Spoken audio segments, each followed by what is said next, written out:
just when I thought I was done, I get pulled back in again. Hello there, everyone. Yeah, if you can't tell, I've recorded this one already. I feel like I say that a lot at the moment, but yeah, I've spent half an hour talking about this Grand Arena already, and I'm going to spend another half hour talking about it at this rate, so buckle in, I've got a lot to talk about. Okay, first things first, our opponent on Temmin for round 2 was PDH Revan from Temple de Helden. Only a little bit difference between our guild's GPs. That doesn't really matter though when it comes to the actual GP between us. About 700k, but the mods will look good. 100 to their 39, 25 to their 220 on the 25s and 20s.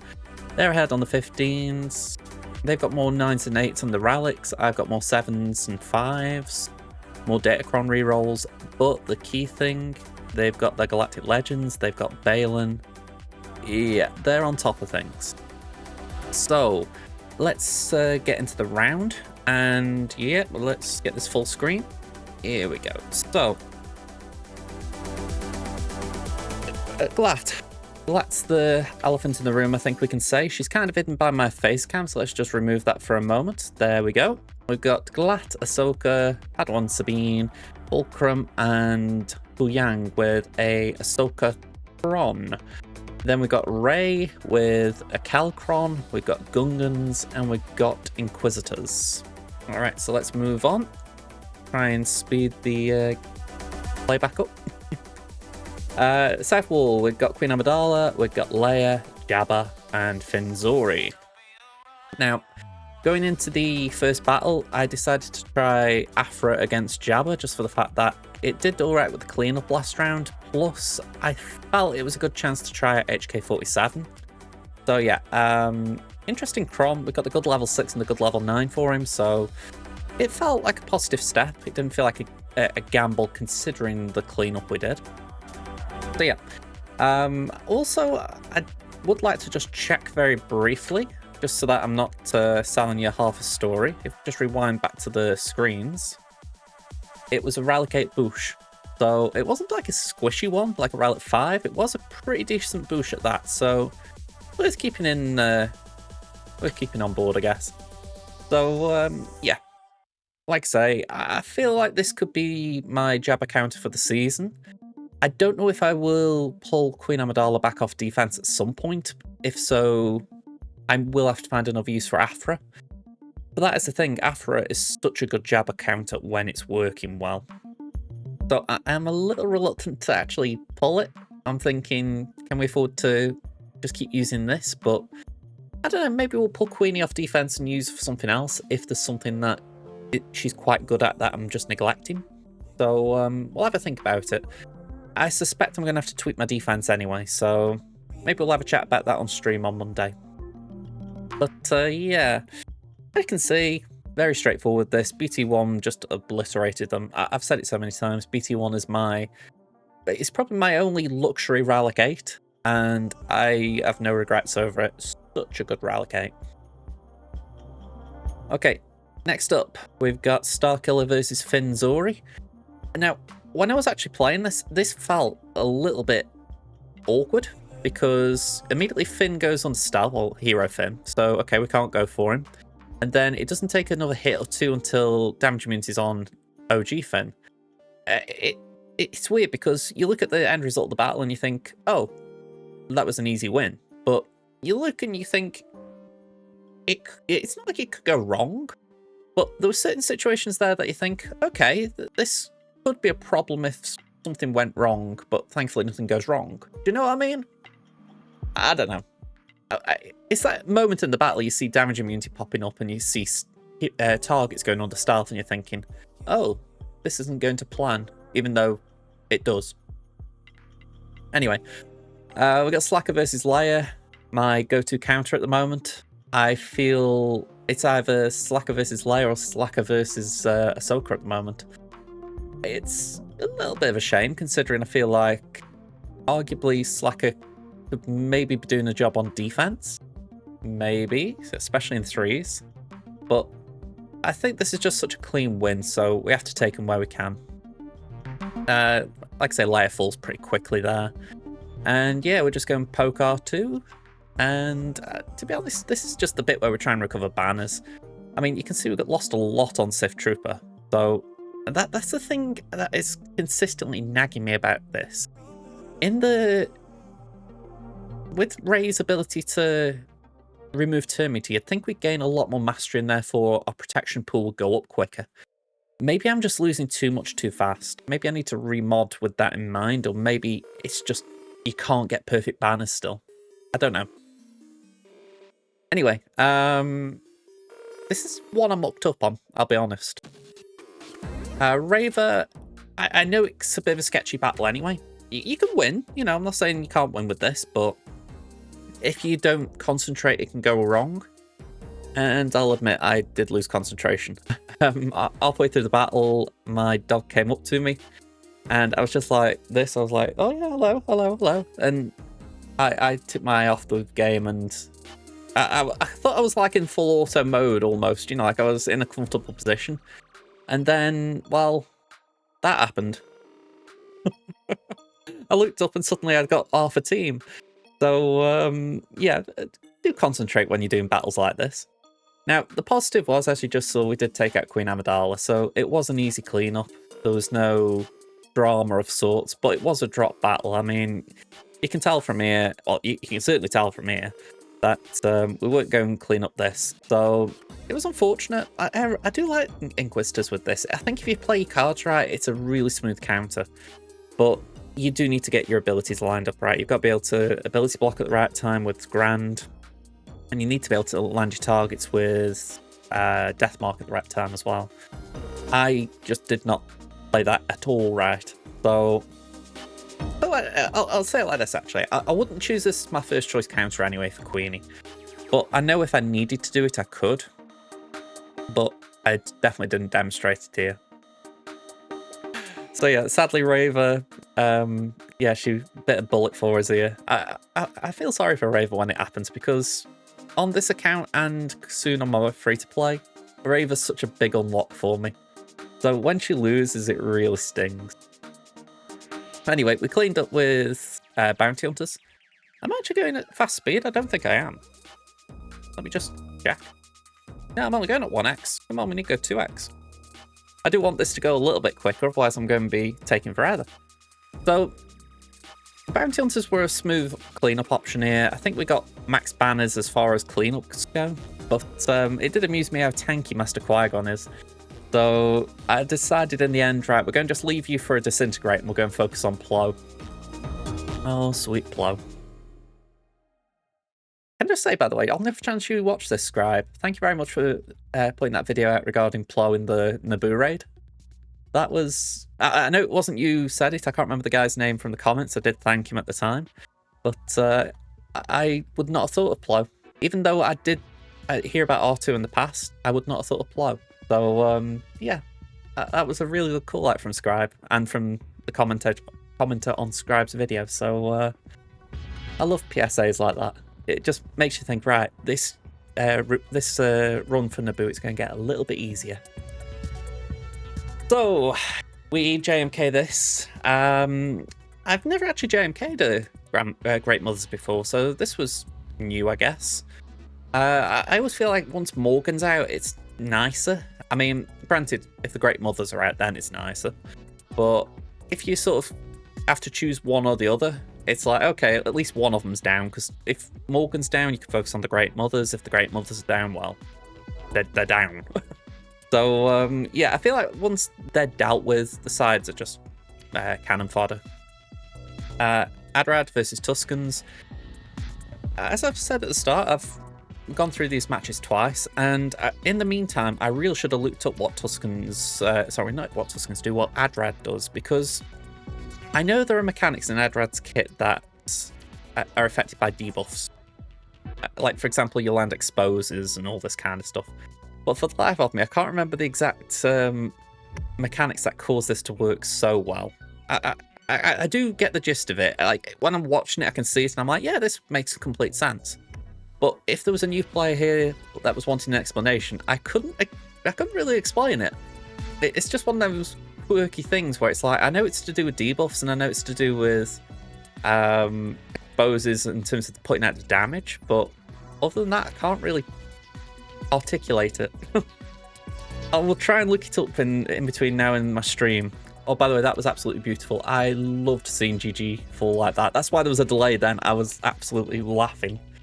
So, you gotta love it when things like that happen. You know, you imagine a big chunky Relic 7 Grievous and then Tarples just goes. So now we have the other way around. We have a battle against the Gungans, and yeah, this didn't go to plan either. I had said to myself last round, we won with Phoenix, but I was thinking, can we cope without Phoenix?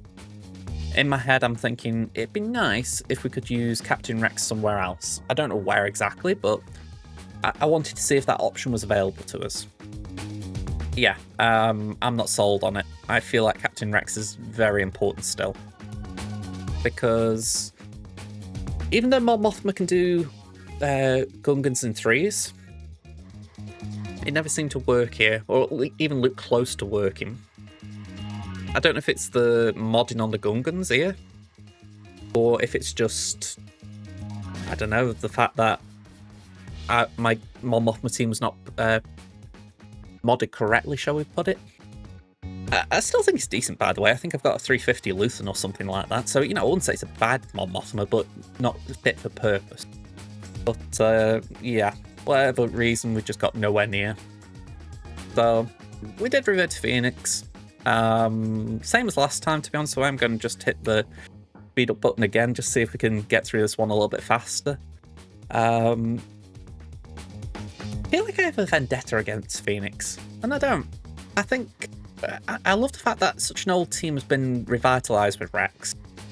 And we look at these focused datacrons coming out, the fact that Paris, Kanan, and Ezra, OG Ezra, are all getting call-outs.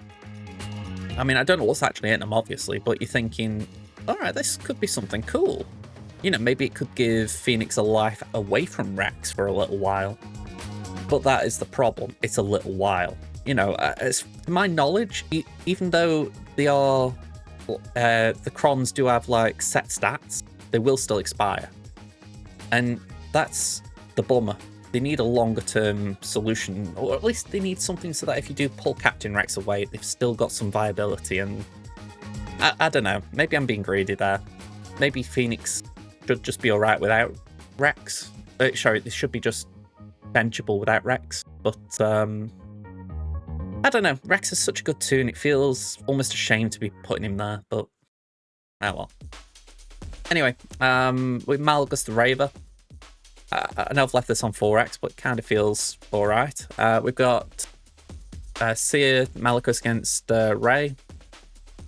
No real difficulties here either. I mean, I don't know if there's a thing going on at the moment with Holdo being put in these Rey teams, but it doesn't really affect anything, it just sort of annoys you. You know, of course Holdo's going to tank, but she's not going to tank effectively, so it's like, eh? I do miss the Holdo Cron. That was when she was good, but yeah, she's nowhere near that now. I did try see Bane here, and yeah, I don't know if since Ezra's special has been fixed, I think it's his special, with the, I'm trying to remember what the buff is, the backup plan. I don't think this is working for me. I haven't seen the stats, so I don't know if it's been affecting anyone else, but you can see on the board there was a load of instant defeat immunity backup plan and essentially just a whole cocktail thing saying C-Bane won't like this.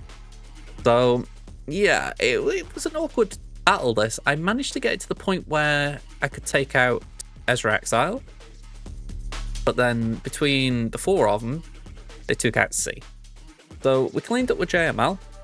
Nice easy kill on Sabine. We then focused down, if I remember right, on Fulcrum. There we go. Focused down on Hu Yang. And then it's basically cleaning up Ahsoka. Now, I did comment this last time, and I will stand by it, that I don't exactly know Fulcrum. I don't know Ahsoka's kit that well. So it amused me when I was watching this on full auto and seeing Jedi Knight Luke Skywalker's health and protection dwindling Like, I was bemused as to what was actually going on there. So anyone in the comments who'd like to give me a very brief TLDR on that, feel free to let me know, because it piqued my curiosity enough that I will look it up even if you don't tell me, but still it'd be nice to just get a brief explanation. Okay, so as you can see, we're going for Sith Empire versus Executor. Let's just speed this up a bit. And yeah, I know I could maybe switch up one of my fleets, you know, in terms of maybe I could put the Negotiator on offense for one of my accounts, but I kind of like this as a counter. I think it's just pretty safe. You know, obviously there could be a risk of bad banners if something goes wrong, but if it goes right, it's such a safe counter to Executor, so why would you risk it? I mean, what I've said before I think still counts, and I don't know if I said it in the previous video or at my previous attempt at this video, but you take Leviathan on offense, and it feels like you do need to try and get a 75 just to justify having the big kahuna on offense. By the way, I did misplay there. I should have insta-killed Punishing One, but by the by. But yeah, it does feel like if you don't get a 75, you've not done that well. So I think that is the downside of doing it this way. You know, I think if you got less with Negotiator, you could live with it, because it's like, oh yeah, you're punching up a bit, whereas this is punching down. But like I said, we've got 75 here, so I feel like we did all right. But that argument that you're putting pressure on the result a bit, I suppose. Prof Mirror, I've always felt comfortable doing Prof Mirrors, especially since TIE Bomber was sort of pointed out as being the obvious counterpoint of a mirror match. So yeah, this is very straightforward. I mean, you're essentially just playing a boxing match until TIE Bomber comes out, and then you're pretty much knocking him on the carpet. So yeah, nice and straightforward. Get the bomber out if you can. If not, just focusing on Biggs when he comes in. And yeah, it's just an ult race from there. So nothing too fancy. I wish I could say there was something fancy. But it did get me thinking this round. It does feel like the fleet meta will need shaking up again soon. I mean, they've made it clear in this upcoming era, the Revenge of the Sith era, that there's no ships. It's going to be 4 clones, 2 Jedi Vanguard. And you're thinking, okay, so that means April, May, June, we're not getting ships. And it also means that the last ship, if I remember right, was Punisher 1 in September. That's a long time. So I know it won't be popular, but I do hope we have a ship here after Revenge of the Sith, because the ship meta really needs a little shake-up just to make these... I mean, arguably I could cut this part of a video out and just say, right, I did fleet and this is what I got. But, you know, I like to show the full story. That's kind of how I am as a person. I don't like cutting things out. Those on the live streams will say, why don't you full auto? It's because I like to play the game. Like this, I like to show the full story. So, yeah, it's frustrating how fleet is at the moment. And I'm sure there are a few of you out there who agree. Even if there are a few who are like, no, I don't like fleet anyway. Alright, we got 1788. Let's show the final score. So yeah, we got lucky. PH Revan did not attack. And if we just go here, the only thing they did was hit Ray. If I just move my webcam. Yeah, they managed to get Ben out. But yeah, Ray... oh, sorry, they got Kira out as well. I have put the Kira Kron in here just for the fact I thought... I'm not entirely sure who would be best if we're trying to take advantage of L3 being a smuggler and getting 100% evasion. So I thought, let's just throw Kira in here. I haven't got a real team for her, so let's just do that. If I got Balin, then Kira would probably be going there, but Balin's not a factor right now, at least. So yeah, everything else was untouched. So we got lucky. I think if PH Revan had chosen to attack, they would have put up a better fight than I did. That's my feeling. I know sometimes people might go, you never know. It's true, I don't know. Maybe they would have just carried on like they did there, but I would like to think at least I'm showing some respect to them there. So, yeah, maybe that's just silly on my part. Anyway, let's show you what happened with Crimson. Okay, so Crimson was up against Force Ghost A from Core 2 Insanity. Now, I'm guessing that is one of the actual core guilds. I was debating it before, but the GP plus some of their... I wouldn't say their decisions, because I don't know what they did, but just the fact that, like, for instance, they've got more... less GAC Omicrons than me, but they have got more Omicrons. It makes me think, this does give me the vibe of a TW player. So that, to my knowledge at least, is the core identity. They do play TW seriously. So, yeah, I do think that may be something to take into account as far as maybe they just have more focus in that part of the game. But yeah, modding-wise, I got more 25s than them, but they got more in the 20s, 15s, 10s for what that's worth. More relics in general, so yeah, fair play. More Datacron rerolls, again, fair play. And they got every single GL. The only thing they were missing was Balin, which is the first time this season that both of my accounts have not faced a Balin. That each of my opponents on both rounds have had all GLs and Balin, so yeah, thank you for that. That was a change not facing him, or at least not potentially facing him. So, yeah, they got everything else. It's no surprise. As I said, it's kind of getting to the point where what haven't they got? And usually it's not a lot. Usually they're not missing a lot. So, yeah, this is how the board was. And let me just speed it up as well. I did go on the south wall because they dropped a lot. And I will come back to it in a second. Because this is just going on fast forward. They were attacking at the time that I was actually recording this. And yeah, let's just pause here. And I'm going to remove the webcam as well again. Here we go. So, Trench, they took 4 attempts on to clear it. I'm a bit surprised at that. I'm more surprised at Phasma, even though it was only 1 drop. Any drop against Phasma is a surprise. And Qui-Gon, a drop. Not the biggest surprise in the sense that sometimes people will do a 2-shot for some reason. But, yeah, still a surprise that. So, I'm a little bit confused at all this. I feel lucky that I got these drops going my way. So let's just review what I did. So Leia, actually, let's just get into the round. I'm trying to speed this up anyway, so we won't go back and just review it. Let's just watch each battle as they come along. So, Ufus versus Rey again. I feel like Ezra is a good condition here in terms of, does it make a difference almost? And honestly, right now, I'm not feeling Ezra does anything here. I mean, if you've got Ahsoka and Rey, Ezra goes with Ahsoka. I don't think you even think about doing things like this. I mean, this again makes me think this guy wasn't really focusing on GA. He was just sort of doing his battles. And, you know, I don't judge anyone for that. Just make that clear. You know, if they are a TW player or if they just don't like GA or whatever the reason might be. If anything, I'm glad they attacked. You know, I appreciate anyone who turns up and actually just gives my account a go. So yeah, for that, from that sense, you know, I don't, I fully respect what's gone on, but you look and you see Ezra there and you're thinking, that would be with Ahsoka now, surely. Because yeah, Sia just rolls it over regardless.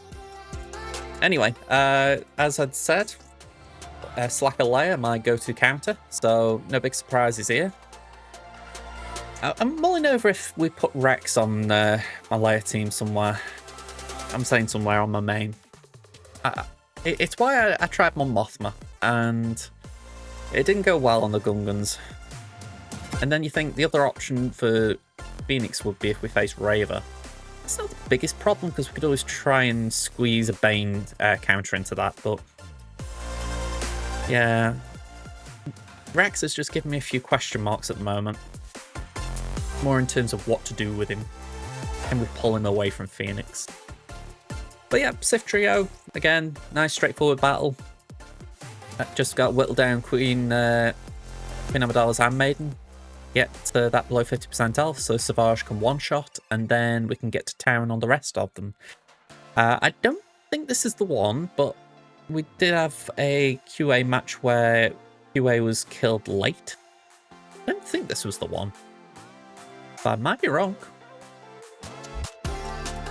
Again, I've done this one twice now, and I've also done all 3 rounds that I've played today as well. So I am a little confused in terms of which matches I'm talking about. It's not like I have a little jotter like a commentator would and going, right, this is a good talking point for this match. Yeah, so we got QA out. We did it in the right order. And you know what? this is kind of why I like this character. You know, if you can get Queen Amidala out nice and fast, you can annihilate, and then it's just a case of focusing on the sides. I think your biggest issue would be if you've modded Queen Amidala fast enough so that she loops between Nihilus being able to annihilate. You know, that would be the question mark for me. I don't think normally you would get that, you know, unless you've gone for a really crazy modding. So usually you can get the annihilate off in time. If anything, the win rates on the counter suggest it. So yeah, it's things like this though that make me think it's not always worth having Queenie on defense. I mean, I know I've got that myself, but when you think Bane is the big counter and then this is like the next big one, it's like maybe Queenie's better on offense. I don't know. Malgus versus Raver. I'm fine with this. I don't think we had a great time on this one, if I recall correctly. You can see the healing immunity on Malik, and they did make me sweat a bit. Yeah, they had a choice between going for Malgus or going for Malik, and they chose Malik. Now, we didn't lose him. As you can see, he's got no healing immunity, but they really did make us work. So I don't know whether to thank them for giving my Malik a stress test, or if I should be pummeling them into the ground for actually making us work for this win. But yeah, I do like matchups like this, as far as not even talking about like the actual account versus account matchup, but I like the idea of testing counters like this because I don't feel like I've done this one in a while. Maybe I did last 3v3 and I forgot, but actually now I say it, I wouldn't have done, because last 3v3 Raver Branded Quizster had a Datacron, so this count was kind of off the table. So it's nice returning to them and seeing if they still work alright. Anyway, I did allude to this in the last video, I'm pretty sure of that, where I was talking about the fact that in that video, Crimson used Piet in this team. This time using Thrawn instead. And yeah, it went a little bit mucky. Now, I don't know if I made a misplay here in terms of passing to Maul, because how I'm looking at it, Maul obviously took a turn and then died. So that was a misplay in itself. But I don't know if he would have been able to heal up before taking a turn had I not passed it. Maybe he could. You know, maybe Vader would have healed him up a little bit. But whichever way you look at it, I think that things were going south before that happened. Now, we did still get through this. You know, I'm spoiling the battle a little bit. But, well, I'll say a little bit, I am spoiling it. But I think it just raises this bigger question mark for me. And I was saying it before in the first attempt at this recording that the reason I saved Piet is I was thinking I might use Imperial Troopers on the trench team, which I didn't end up doing. But it was that idea of, oh yeah, let's use Veers. You know, we'll save Veers that way. You know, not Veers, sorry, Piet. We'll save Piet, that way we can use them with Veers, and, you know, we've got that option available to us. And it is where sometimes I think you have to admit to yourself as much as anything, yeah, this team that I like, this counter that I like, it's not working anymore, it's dead in the water. And it does feel a bit like that with Troopers. They've kind of fallen by the wayside, and I do hope CG return to them a little bit, give them something to give them a bit of life. I know that Datacrons will do that to a degree, but when you think Piet has had a dedicated Datacron for the past 2 months now, I think it's 2 months, might have been 4. Yeah, we're all, well, I'll say all, there's a lot of veerance towards going towards Lord Vader with Piet, and you're thinking, if Imperial Troopers haven't really made a comeback in this little period with that Cron, in fact, it seems a lot of the Imp Crons have gone towards Remnants, it gives off that impression that it's more than a Datacron problem, you know, or a Datacron solution, I should say. It needs something a bit more permanent. I don't know what that might be, but maybe it's just reworking one of the old Imperial Troopers, just giving them something to make them just that little bit more reliable again. Because I get what they were doing. They tried to push the Imperial Troopers out of the meta because they were just beating a lot of things at some point. So it was like, all right, let's make sure we're putting things in that actually counter them, you know. And I respect that, you know. They've got to make sure that there isn't just one team that floors everything. But it is a bit of a shame because Troopers are such a fun team. You know, I'd have them up there with Bad Batch OG Bad Batch in terms of just being simple and fun to use. So I would like it if they found a little bit of viability again, but we'll see, I guess. All right, I know I've just talked through that Rogue One match versus Remnants, but there wasn't too much going on there. That was just basically waiting for Adrad to give hope to the team. So yeah, we got Inquisitors here. I've said it as well today. This is like the swan song of the GI lead for me. Hopefully I'll be getting, hopefully I will be getting Raver next TB unless my guild really have a mare in the Raver mission. So yeah, we should be unlocking Raver soon, and then fingers crossed not long after we'll have a Relicton ready to go. But yeah, bit of a shame. I say a shame in the sense of, you know, it's like the end of an era of sorts. You don't, not sad to see GI lead be retired, but it's like a time in my Swaggo life going. You know, you do have to look on some things with reminiscence. One thing I did enjoy here was using C against gas. I have not used this counter in a little while, and when you get the chance, it is fun. I have been using GA Insight of late, but I haven't actually been using it for this past 2 rounds. So I don't actually know what the win rate is for Gar Sax and an ISC versus a full gas team, but I was thinking about it, but I was like, you know what? We'll just play it by ear. We'll just do C, because we weren't planning on using C on the bat wall, so it just made sense. Let's just throw him in here. Let's just try and get as many banners as we can.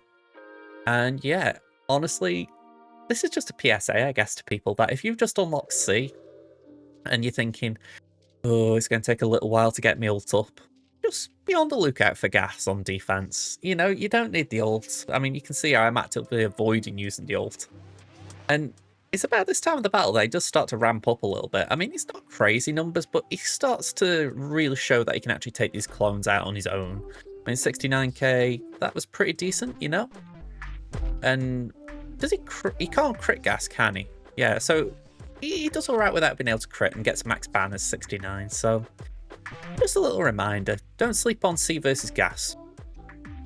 And then Wampa.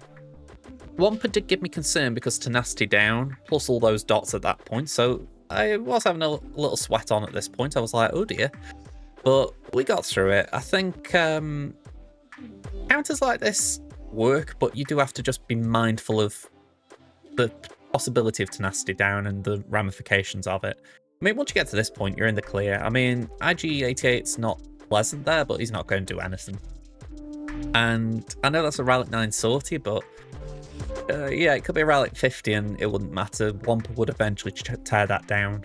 So, actually, that kind of scares me, Relic 50. I mean, if I'm playing for another 50 years, oh god. Oh, someone please remind me of this if this is still a thing in 50 years and I'm still playing it.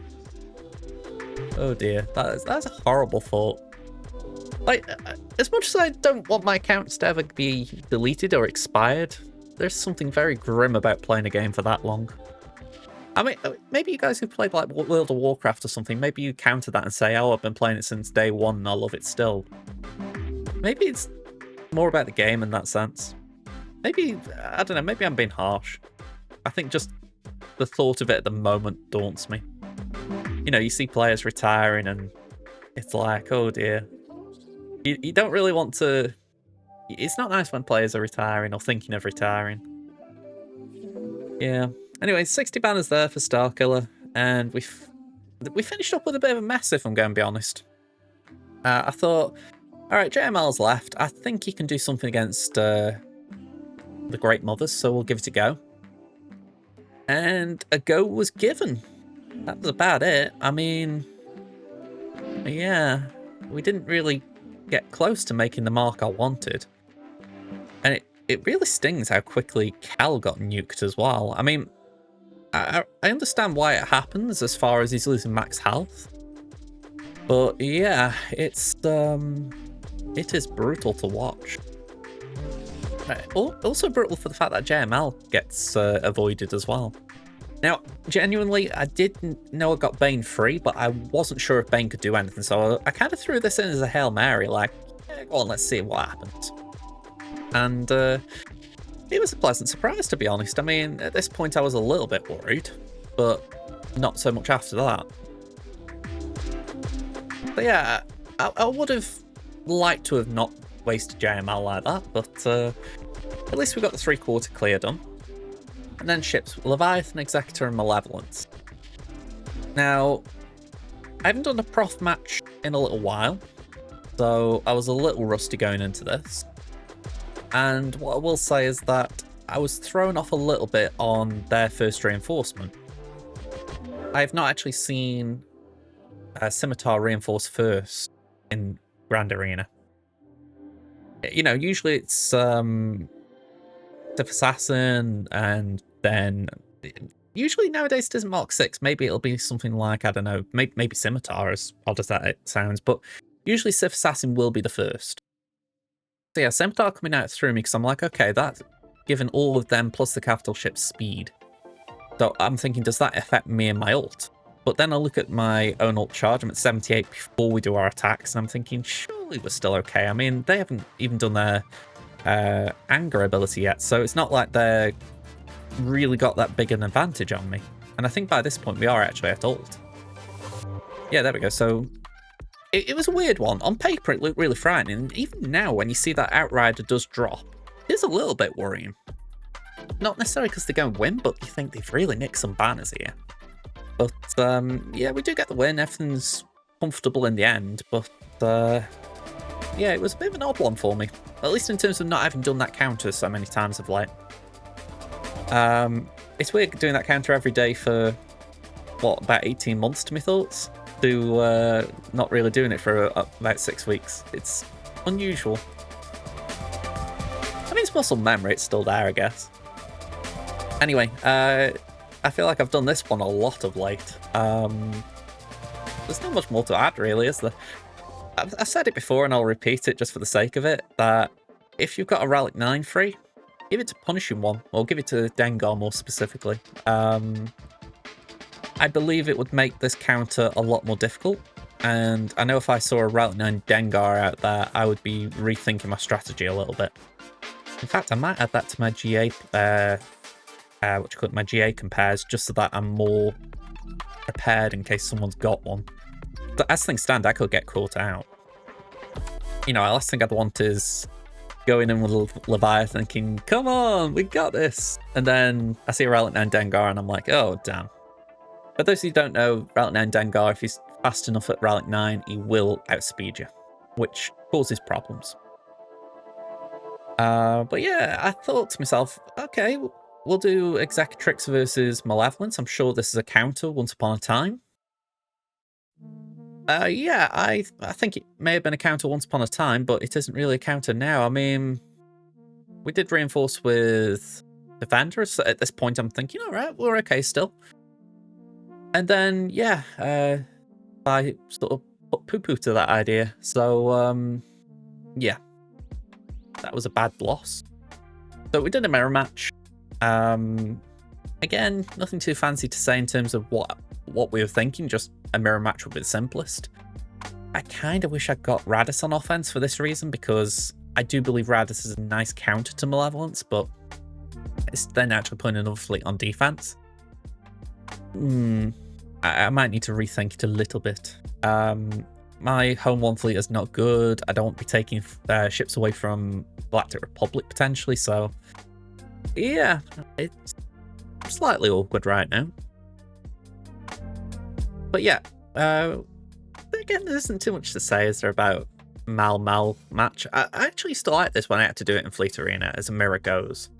You know, it wasn't too complicated. I mean, you used to have situations like this where it got a bit messy, but it wasn't like the worst counter out there. So, you know, it's fine. And plus, it was always fun like that, watching all the Vulture droids blow up. Final score, anyway, 1787 to 1751. We did get the win. And I largely think that was down to those drops on the front wall. I mean, they didn't drop on Fleet. They didn't drop on the back wall. Didn't drop on the north wall. So it was really down to those 4 on Trench, 2 on Phasma, and 2 on Qui-Gon. I mean, They didn't drop on Kenobi or Rey. So, yeah. Sorry, I'm just wondering when I stopped my recording there. So yeah. Very interesting round. So, I'm curious what you think, folks. I feel I got lucky in these rounds. What do you think? Let me just change my screen set. There we go.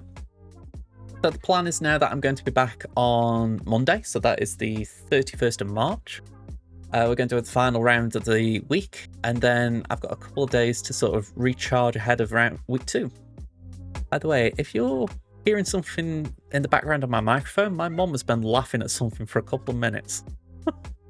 So I'm going to have a nosy and see what it is. It is Mother's Day in the UK, so I've been a neglectful son trying to get this video out to you. So if you could hit the like button and subscribe, I would appreciate it, just so that I have something to show for my effort. All right, folks, I will see you around. May the force be with you. Bye for now.